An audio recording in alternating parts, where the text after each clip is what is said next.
又翻到嚟我哋今日嘅大事拼圖啦，咁咧不得不講嘅就係一單就關於我哋即係香港高官嘅一啲案件啦、事件啦嚇。咁我哋咧就早幾日咁我哋嘅保安局副局長阿歐志光啦、入境處處長歐家宏，再加埋我哋海關關長阿鄧義海咧，就做咗件好錯嘅事。無論公務員又好，高級低級都好，尤其是你做得高官，就更加唔應該犯嘅事咧，佢哋一次過就犯晒。犯罪喎嚇，係邊個罪咧？就係係啦，聚會個罪係啦，犯罪咁啊一次過就犯晒嗰個幾個罪啦。咁啊有幾樣嘢啦，就包括喂，你明知新冠疫情咁嚴重，仲要係私人聚會，成10個人喎，就結果俾人罰款啦。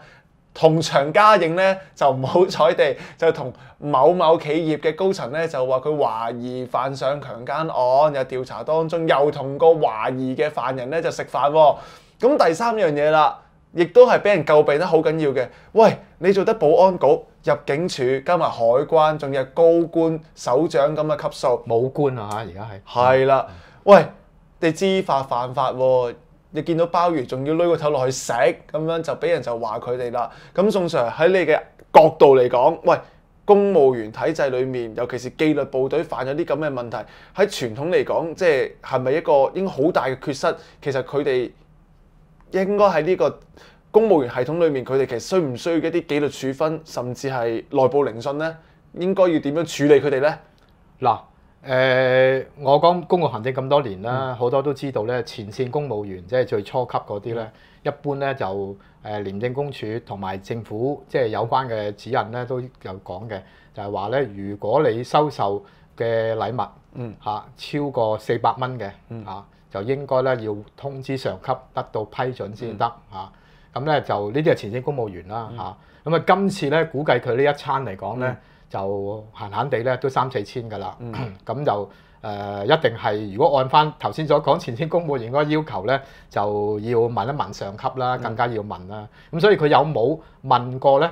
係保安局局長，咁咧呢個就係一個即係值得留意嘅問題啦。因為海關關長就呢一個咧係入境處處長嘅頂頭上司咧，就應該係保安局局長啦，係嘛？咁佢應該就問一問，咁我相信咧就要李家超咧就唔係今時今日咧就要鄧炳強咧就出嚟咧係即係解答有冇問過啦。咁如果呢啲都做晒啦咁樣，咁鄧局長都話冇問題啦，咁當然可以安心去食啦。咁但係咧都要避免咧係衝擊到咧係限聚令，呢啲係基本嘅。如果以今次咁樣嚟講咧，就應該咧就係要進行一個咧係紀律嘅聆訊，呢個係最起碼㗎啦嚇。因為我哋都講啦，就perception of politics 觀感就係政治。今時今日即係全香港市民對佢哋3位咧都好有諗法。雖然政府啲官員咧多多少少都護短啦嚇，但係公眾自有評論嘅，自有睇法。咁變咗咧，要平息呢個咧係即係民間嘅不滿咧，就應該咧，起碼喺內部咧進行一個紀律嘅聆訊嚇。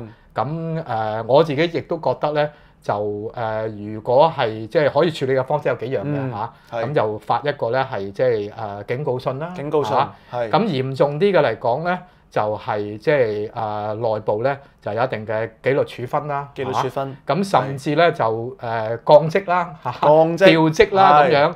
最嚴重咧就係減人工，同埋咧係革職。咁當然係未到嗰度。未到啦。其實全部都係有即係有規有矩嘅。有規有矩。咁起碼都有一個紀律聆訊咧，係能夠即係了解呢整件事係點樣。咁當然啦，呢個紀律聆訊之後咧，公眾一定會要求，喂，講下聆訊結果係點啊？咁樣有咩處分啊？咁樣咁咧就起碼要做咗呢一啲部分嚇。咁但係我相信政府咧就想止血嚇，咁有啲前官員都出嚟講啦。喂，咁去到呢啲飯局，如果見到人哋有鮑魚招呼你，唔通起身就走？係啦，係咪要走咧？應該鮑魚就梗係屬於奢華啦，係嘛？尤其係嗰啲即係九頭鮑啊、日式嗰啲咧，真係好貴，係嘛？咁我哋老百姓咧都唔係好食得起。咁所以其實政府咧自己都估到咧嗰一餐咧就其實唔係普通嘅火鍋嚇，係一定係比較高級嘅嘢。係咁啊，今後咧其實都係會面對嘅。所以咧，呢個紀律聆訊嘅結果咧，我相信公眾咧同時就要求咧幾個政府部門咧聯手制定新嘅指引係嚇。嗱，公務員事務局、保安局嗯仲有咧就係廉政公署啦。廉政公署三大部門聯手針對呢種咧，即係新嘅情況咧，對於即係政府高級官員出席飯局咧，要制定一個守則。因為咧過去有，今日有，將來都一定會有。係因為對企業嚟講咧，佢哋招呼官員咧，亦都係題中之義。咁本來咧就希望透過呢個咧係飯局，咁咧就了解下政府政策嘅動態啦，係嘛？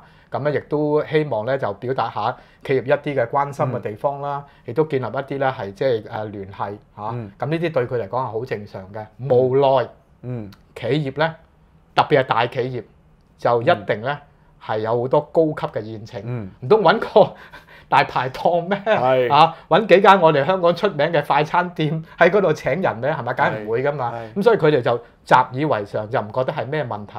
咁今後高官都係會被邀請咧，係去即係出席嘅咁樣。咁應該有咩守則咧？咁樣嗱，好話唔好聽，嗰幾位處長咧，今後都應該同自己嘅秘書講清楚。嗱，唔係怪秘書嚇。通常咧，呢啲企業高層打電話咧，梗係唔會處長接電話啦，係嘛？過去鄭大班咁惡啊，打個電話都唔會係處長接啦，係嘛？咁所以啲企業咧，佢打個電話，梗係秘書接啦，咁就會問一問，誒處長，某某企業約你喎，得唔得閒啊？有咩時間啊？咁樣，咁如果處長話得，咁咪去咯。咁所以今後咧，秘書咧也要小心。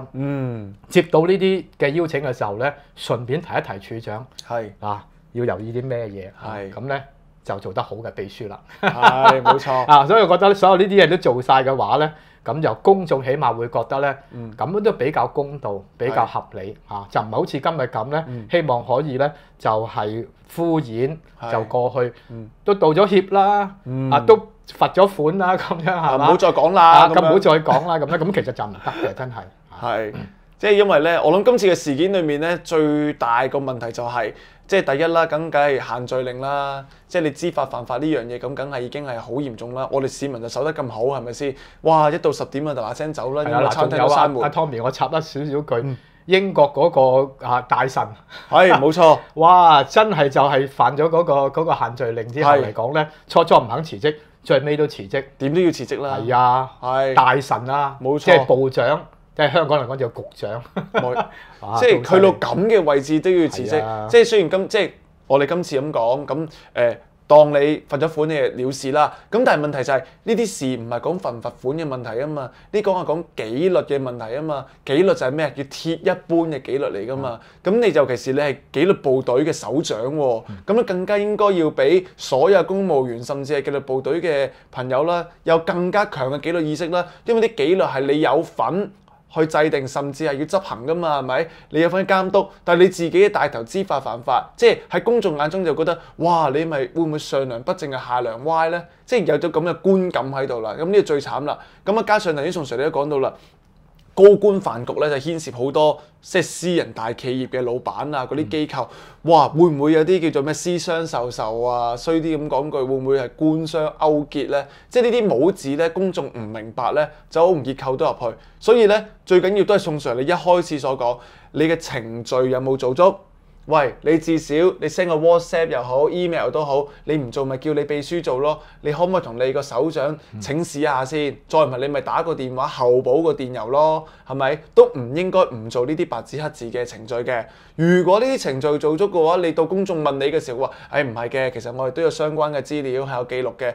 咁你公眾再唔信一回事，咁但係起碼你自己都要做到呢樣嘢先啦。咁但係咧，好明顯今次。點解呢3位高官就俾人哋笑佢哋啦？話喂，見到鮑魚好走，你唔應該係當嗰刻你見到鮑魚你要走，你應該未人哋邀請你，你先問人哋，喂，你呢餐有冇鮑魚嘅？你預計呢餐個零售價係幾多嘅？你調翻轉應該咁問人哋先啊嘛。咁即係話其實嗰班呢3個高官咧，其實嗰個叫做政治意識就不足啦，跟住紀律意識又低啦，同埋咧最緊要係咩啊？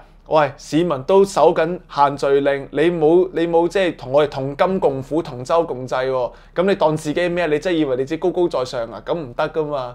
咁宋 Sir 你就覺得啦，即係我哋一般市民咧，我嘅觀感就係咁樣啦。一般市民嘅觀感嚟講咧，就梗係喂，除咗你政府要做足啲嘢之外，咁我梗係唔知嘅，咁我梗係亂咁話你㗎啦。咁其實某程度上，即係市民有陣時政府可能啦有理説不清，市民咧亦都係會覺得我唔理咁多，政府出錯就鬧咗先。其實你咁樣長久落去，會唔會即係影響到即係政府啊，甚至紀律部隊對於市民嘅嗰個感覺，同埋即係市民對於政府嘅威信，其實會慢慢咁下降咧？咁政府有咩補救方法喺個形象上嗰個觀感上要做好啲咧？嗱，政府個講法就政治敏感度低啦，係嘛？咁啊，如果你再問多幾問咧，我諗佢幾句標準説話有改善空間，係嘛？而家再加多句依法辦事，依法辦事。咁你估市民聽到有咩感覺咧？你依法辦事，你政府規管公務員都有法例啦，係嘛？你有冇依照嚟做先？所以政府都要解釋一下改善空間喺邊度？依法辦事。係點樣依法法嚇？今時今日係好緊要嘅，你唔可以咧就對市民咧就講呢兩樣嘢嚇，咁咧就對高官咧又講另外一樣嘢嚇。咁特別係而家市民嚟講咧，就對於嗰個政府嘅管治咧，其實有好多嘅不滿嚇，民生又未見好改善啦，係嘛？咁經濟亦都未咧係即係恢復。通關通通都關，又未通關，係嘛？咁啊，特首都講得唔係好清，咁變咗咧就而特首又講咗喎，係嘛？要求咧比白更加要把，成日都講呢句。咁其實咧又覺得即係你而家咪幫佢洗白白咧，係嘛？係。咁所以好多嘢咧就政府真係要自己咧係即係揸正嚟做，特別咧係我建議特首咧就應該開一次咧係即係高級官員嘅內部嘅會，邀請所有嘅常備紀律部隊嘅最高級嗰100幾200個官員，開一次咧內部嘅檢討會嚇，就關於今後呢一類企業招呼我哋嘅嚇，我哋應該點樣做咧？聽聽大家嘅意見。咁可能啲官員都有種講法，就係都好難唔去嘅喎，人哋想同我哋溝通咁樣嚇，咁應該咧就有一個即係共識。就以前張建築局長有句説話講得好好嘅，要平衡嚇。嗱，政府點樣去平衡咧？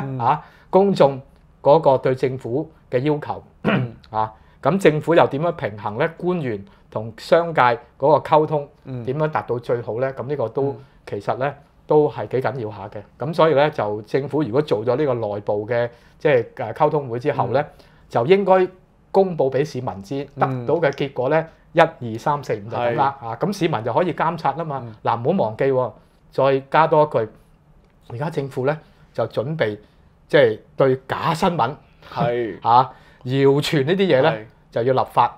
喂，咁而家今次新聞界咧即係報咗呢件事咧，政府唔敢話係假新聞，因為查有實據咁如果假新聞又話咩嘢啦，又要禁止啦，咁市民點樣監察政府官員咧？所以透明度咧都係要增加如果唔係嘅話咧，亦都容易俾即係傳媒咧以訛傳訛或者俾某啲人嚟講咧，一開始就官商勾結，咁亦都唔係幾好啦。咁所以咧，內部檢討，制定新嘅指引，3大部門聯手，然後公佈俾公眾聽。我覺得咧就係最好嘅做法，就唔需要做到咧。